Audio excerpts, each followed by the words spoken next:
African proverb says the child who is not embraced by the village will burn it down to feel the warmth. What time in your life have you been closest to starting the fire? 16 years old. Finally decided to fight back against abusive parents.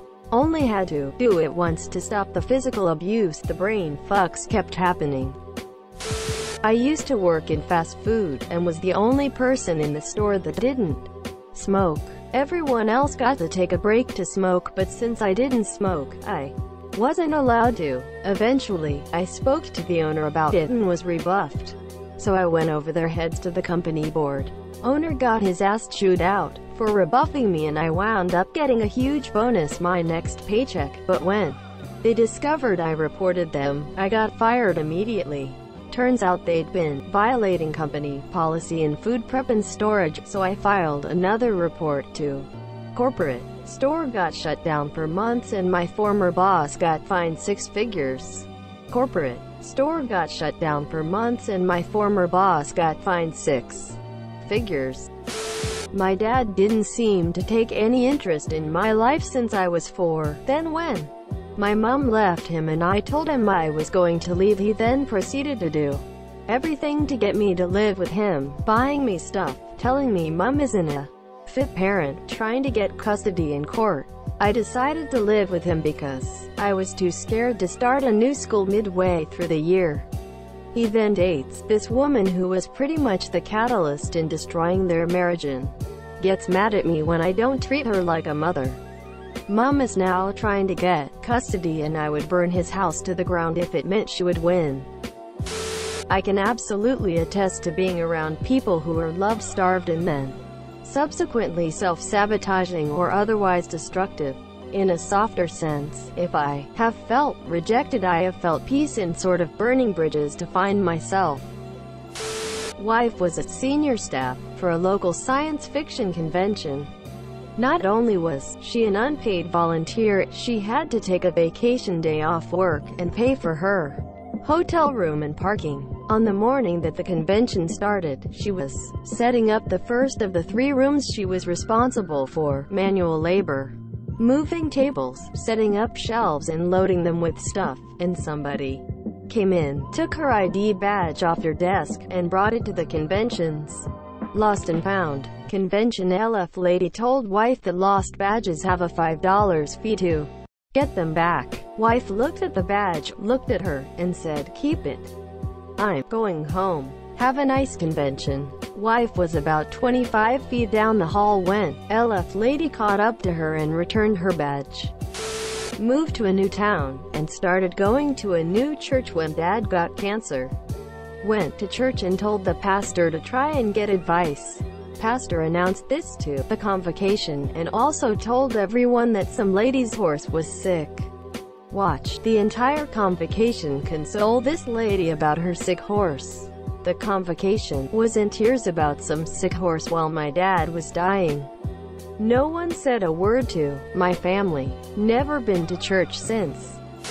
Whenever I'm in a meeting and my suggestions are getting consistently ignored, and I'm getting interrupted and talked over, I get the weirdest urge to prove I still exist by jumping on the table and busting out the Queen of the Night aria. Edit. There's a lot of good advice in the replies. I will say that in about 60% of my meetings this is never an issue, and in the other 40% it's an issue because of a few specific coworkers who resort to just yelling if confronted politely. Their managers have been made aware of this.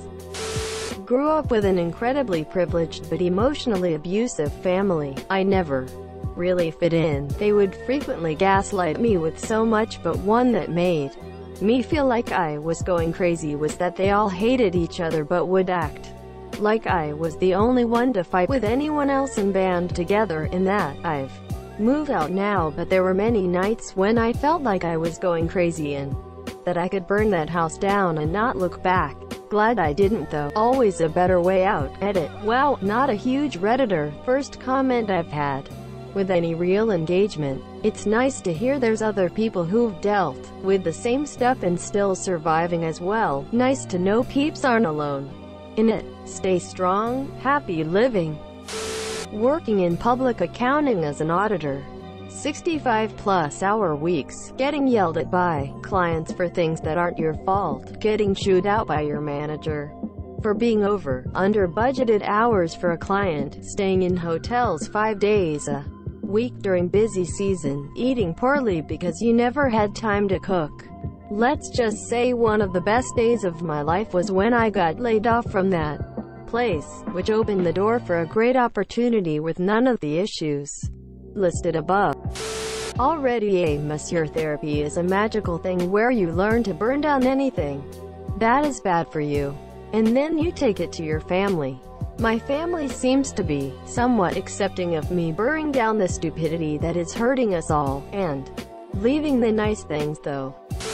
When I was a kid, my dad used to beat on me pretty often. When he was sober, I usually did something to deserve it. When he wasn't, it was just go time. One night, I was 14, he got drunk, and when I got home from a girlfriend's place, he cornered me and put a revolver to my head. He told me how worthless I was and that he would be doing me a favor by killing me. I didn't respond. I didn't move. I just waited for him to pull the trigger. He didn't. He left my room and left the revolver on my dresser as he walked out.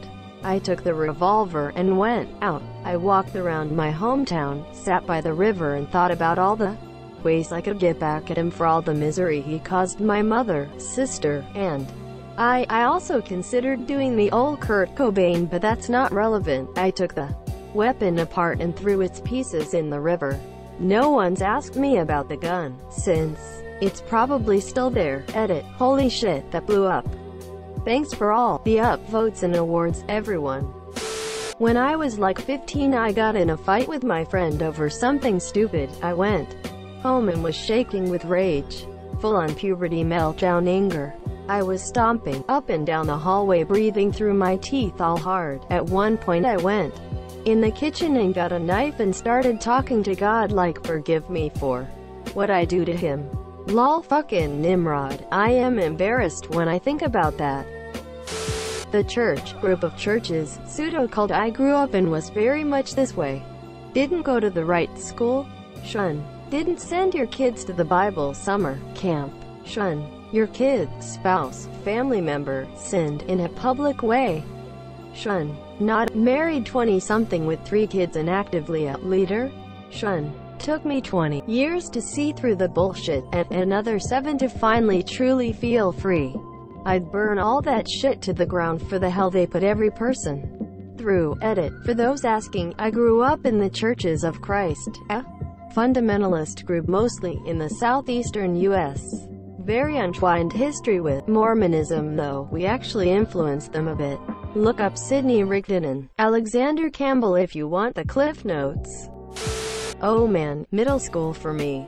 I was heavy bullied at school, mentally and physically. I wasn't getting any support at home or felt like I was not in a good place then. I had so many negative thoughts of hurting others and myself. Thankfully I never had a gun or I would have become one of those school shooters. That how bad and deep in depression I was in. I didn't up in a psych ward, and man, those places are terrible. I didn't get any help but only learned to bottle my shit up more. My family doesn't know that I've hit it big in my industry. The industry, they said that you'd need superhuman talent or a lot of luck to make it in. I'm getting my finances and the logistics in order, and next week I'm moving out. Unexpectedly, the guys I've hired to move what few possessions I'm taking with me arrive sometime in the morning and my flight leaves in the afternoon. I'll leave in a letter explaining that I haven't harmed myself, but they are not likely to see me for a long time. I've got my own phone on my own plan, a plane ticket, and a place lined up on the other side of the country. My family won't take it, well, since they thrive on control and conflict, and I expect the whole family to implode from finger-pointing and drama whoring once I'm gone. Probably my relationship with my dad. My step-cunt was always, well, a cunt, and I finally got the courage to tell him how I couldn't stand her and she was rude to me when he wasn't around, and I didn't want to go to his house anymore for fear of the bullying from her and her kids. He told me she won't leaving and I needed to get over it. We didn't talk much for 13 years. Fast forward to today and she has the audacity to tell people she has granddaughters, my kids, but for the sake of my mending relationship with my dad, I don't go and set her straight and tell her to fuck off. God, I hate that woman.